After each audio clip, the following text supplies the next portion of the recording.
রাত ৩টা বাজে। ঘুমের ঘোরে মনে হচ্ছে কেউ একজন আমার রুমে প্রবেশ করছে, এক অদ্ভুত আচরণ করার চেষ্টা করছে। বুঝতে পারছি না কি হচ্ছে আমার সাথে। কে আসবে এত রাতে আমার রুমে? আম্মু, আব্বু নাকি ভাইয়া? কিন্তু দরজা তো ভিতর থেকে লক করা, তাহলে কে আসবে? কি করেই বা আসবে? ঘুমের ঘোরে চোখ খুলতেই পারছি না। অনেক কষ্টে চোখ খুলতেই দেখলাম একজন লোক পালিয়ে গেল। গ্রিন লাইটের আলোয় আবছা আবছা দেখা যাচ্ছে। ভয়ে চিৎকার করতে মন চাইছে, কিন্তু আমি মনে মনে ভাবলাম এই লোককে তাকে আমার হাতে নাতে ধরতে হবে। তারপর একদিন আমি ঘুমের ভান করে শুয়েছিলাম। এই রহস্য জানার জন্য আসলে আমার ঘরে কে আসে এত রাতে এবং আমার সাথে কি করতে চায় এটা আমার জানতে হবে। আর তাই এই রহস্য জানার জন্য আমি একদিন ঘুমের ভান করে শুয়ে রইলাম। তারপর আমার সাথে যা ঘটল এবং যাকে দেখতে পেলাম তা দেখে আমি জ্ঞান হারিয়ে ফেলি।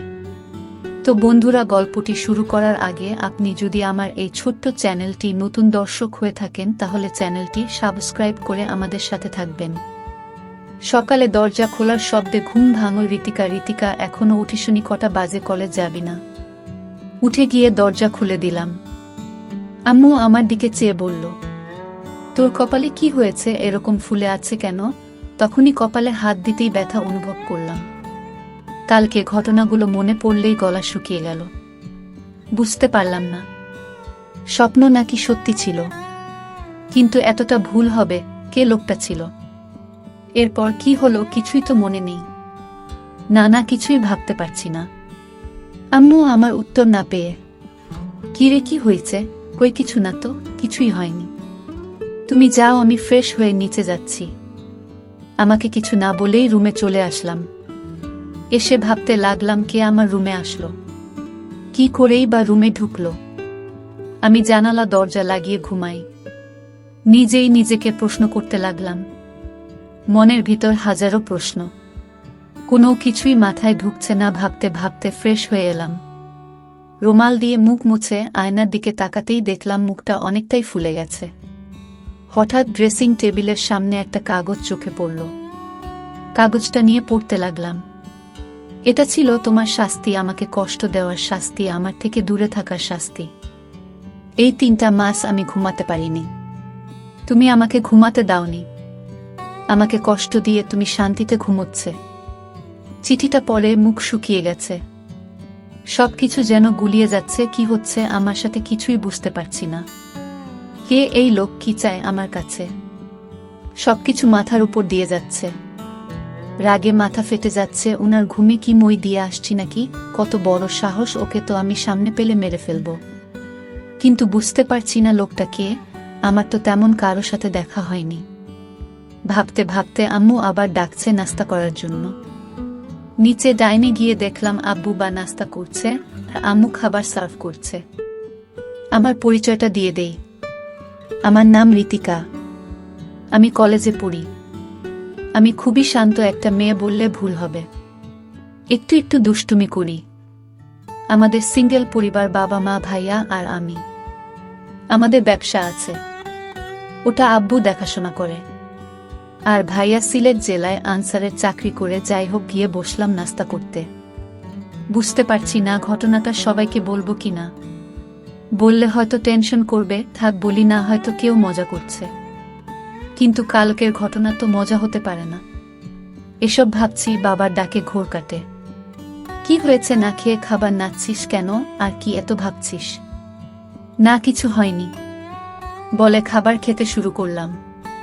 পাশ থেকে আব্বু বললেন, জ্বর আসছে নাকি মামুনি? এরকম দেখাচ্ছে কেন? কপালে হাত দিয়ে দেখে বলে, না জ্বর তো নেই। সবাই সন্দেহের চোখে তাকিয়ে থাকে। ওদের তাকানো দেখে ঘাবড়ে গেলাম। আরে আজব, জ্বর আসবে কেন? ঘুম থেকে উঠছি তো, তাই এমন দেখাচ্ছে। কথাগুলো বলে দ্রুত খেয়ে চলে আসলাম। রেডি হয়ে কলেজে চলে আসলাম। বাবা ড্রপ করে দিল। কলেজে গিয়ে আমার আয়সা আরিফা এর সাথে দেখা হলো।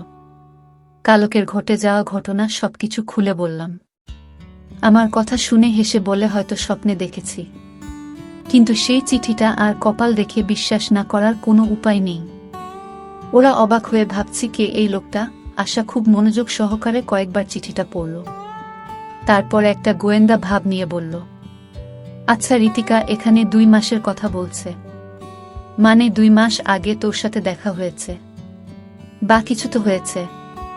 তুই মনে করে দেখতে 2 মাস আগের কথা বিশেষ কারো সাথে দেখা হয়েছে কিনা।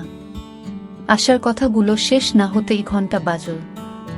ক্লাসের সময় হয়ে গেছে। তারপর আর কথা না বাড়িয়ে ক্লাসে চলে এলাম। ক্লাস শেষ করে আসতে বলল, আরে বইন, এত চাপ নিস না তো, চল ফুচকা খেয়ে আসি। ফুচকা খাচ্ছিলাম, তখন কয়েকজনের কথা শুনে তো অবাক। কারণ কাল যে ছেলেটা আমাদের রিগিং করছিল, সে নাকি হসপিটালে কে যেন মেরে হাত পা ভেঙে দিয়েছে। আসলে ছেলেটা আমাদের সিনিয়র ছিল শুনে মনে মনে খুব খুশি হলাম। তারপর ফুচকা খেয়ে রিফা আয়সা ওদের বাসায় চলে গেল আর বলল এত চিন্তা না করতে। আমিও বাসায় রওনা দিলাম। ইদানিং আমার মনে হলো কেউ যেন আমাকে ফলো করছে, কিন্তু তাকালে কাউকে দেখি না। সেদিনের পর থেকে ভয়ে দরজা আটকে ঘুমায়। এভাবে 2 দিন কেটে যায়। কলেজের ক্যাম্পাসে আসা আরিফা এর সাথে বসে গল্প করছিলাম। তখন আমাদের সিনিয়র জিহাদ ভাইয়া এসে আমার পাশে বসে বললেন, এই গার্লস কেমন আছো? আমরা হেসে প্রতি উত্তরে বললাম, ভালো ভাইয়া। তারপর টুকটাক অনেক কথাই হলো। আমরা অনেক সময় বসে গল্প করলাম। ভাইয়া অনেক মজা এবং খুবই ভালো একজন মানুষ, দেখতে খুবই সুন্দর। কলেজের অনেক মেয়ে লাইন দিয়ে পড়ে আছে ভাইয়ের পিছে, কিন্তু ভাইয়া কাউকে পাত্তা দেন না। উনি ভাইয়ার ফ্রেন্ডের ভাই। ভাই বলছিল দেখে শুনে রাখতে, কিন্তু আমি তেমন কথা বলি না। ধনী ভাইয়ের কথা ওনাকে বলিনি বললে একটা ঝামেলা হবে। আমি ঝামেলা পছন্দ করি না। তারপর ওনার সাথে কথা বলতে বলতে আমি উঠে বললাম, তোমরা কথা বলো, আমি একটু আসছি বলে চলে আসলাম। রুটি খেয়ে চলে আসতে যাব, তখন কেউ একজন এসে আমায় বলল। লোকটা খুব রেগে বলল, তোমার সাহস কি করে হয় তুমি ওই ছেলের সাথে হেসে হেসে কথা বলো? আমি কিছুই বুঝতে পারলাম না। বললাম, আমি যার সাথে ইচ্ছা তার সাথে কথা বলবো। আপনার কি সমস্যা? আপনি কে বলেন? সাহস তো কন্যা শুন। লোকটার মুখে মাস্ক পরা খুবই চেনা চেনা লাগছে, কিন্তু লোকটাকে চেনার কোনো উপায় নেই।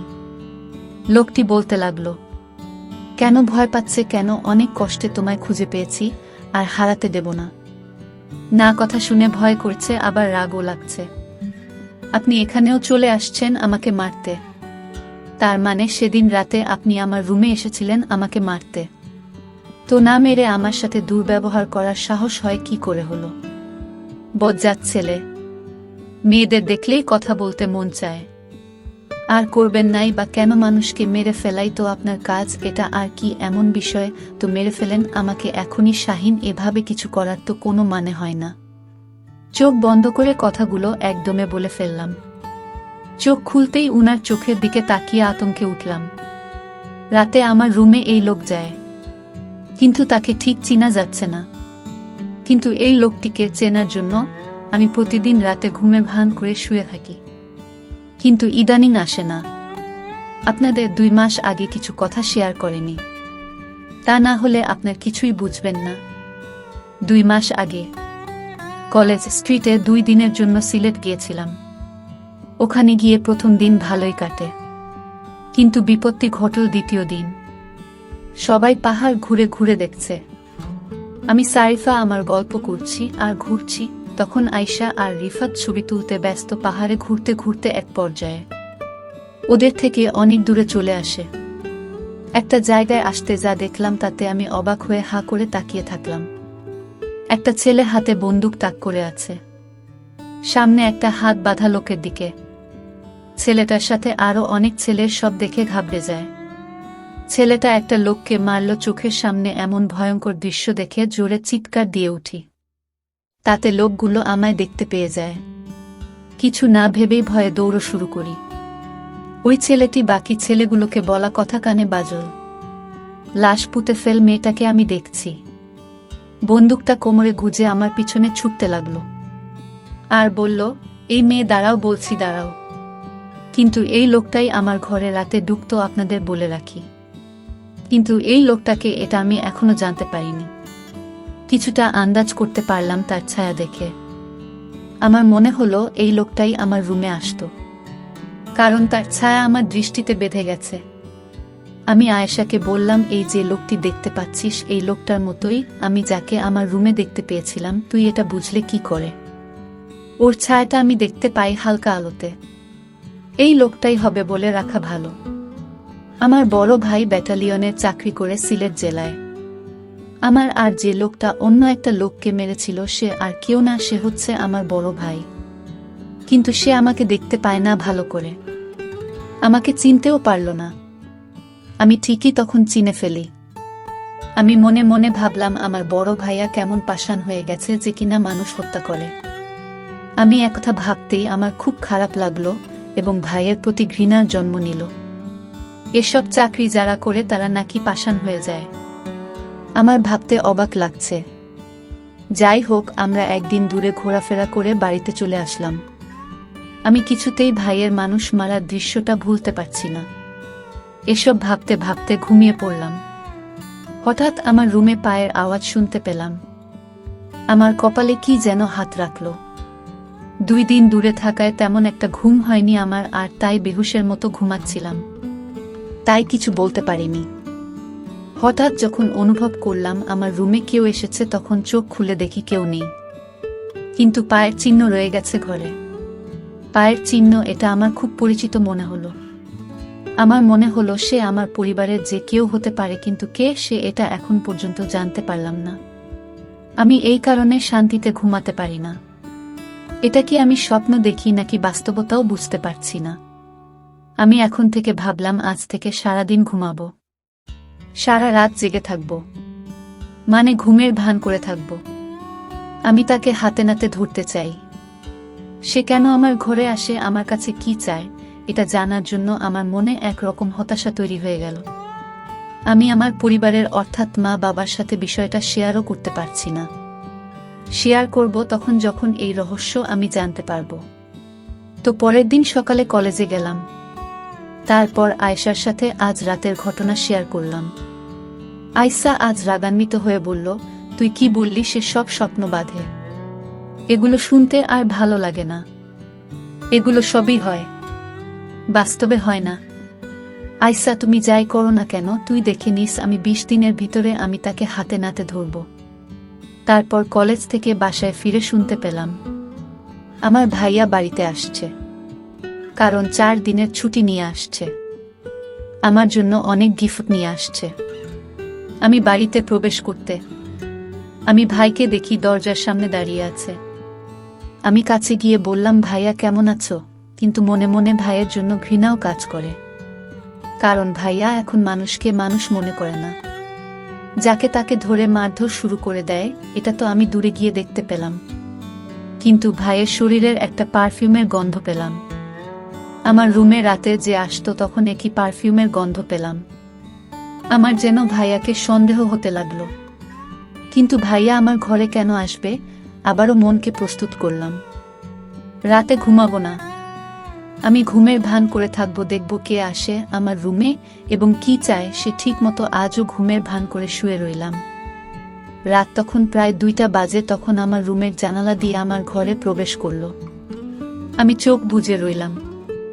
তারপর ধীরে ধীরে ঘাটের পাশে বসল। আমার গলায় 2 লাখ টাকার স্বর্ণ দিয়ে তৈরি আমার গলার হার।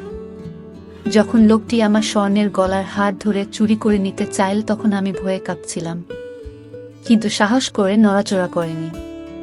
তখন লোকটি হাতটা টান দিয়েছে পকেটে নীল, আর তখনই আমি তার সাথে ধরে চলতে লাগলাম চোর চোর। কিন্তু সে আমার মুখ চেপে ধরল। তারপর লোকটার মুখের দিকে তাকিয়ে দেখি সে আর কেউ না, সে আমার বড় ভাই তুহিন।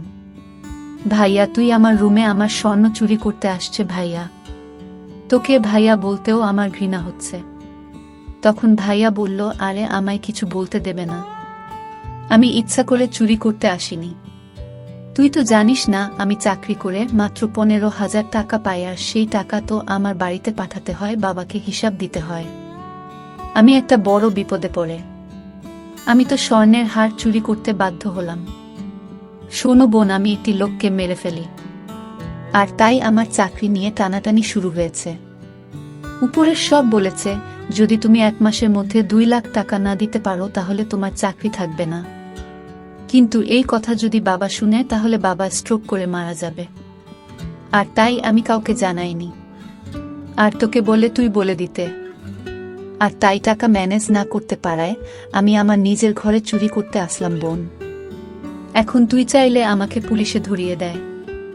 ভাইয়ের কথা শুনে আমি অবাক। তুমি আমার কাছে যদি চাইতে তাহলেই তো আমি তোমাকে আমার স্বর্ণ বিক্রি করে টাকা দিতাম, চুরি করার কি দরকার ছিল? আরে পাগলি, আমি যদি তোকে বলতাম মানলাম, তুই আমাকে বিক্রি করে টাকা দিতে আমি মানলাম। কিন্তু বাবা মা যখন লক্ষ্য করত তোর গলায় হার নেই, তখন কি বলতি? কিন্তু আমি যদি নিতে পারতাম তাহলে তুই এবং আমার মা বাবা ভাবতো এটা চুরি হয়ে গেছে। ঠিক আছে, বুঝেছি, তুমি এগুলো নিয়ে বিক্রি করে চাকরি বাঁচাও। ধন্যবাদ বোন, আমি তোকে এর চেয়ে বেশি দামি হার উপহার দিব। প্রিয় বন্ধুরা, গল্পটি কেমন লাগলো তা অবশ্যই কমেন্ট করে জানাবেন। আর চ্যানেলটি নতুন দর্শক হয়ে থাকলে চ্যানেলটি সাবস্ক্রাইব করে আমাদের সাথে থাকবেন। ধন্যবাদ।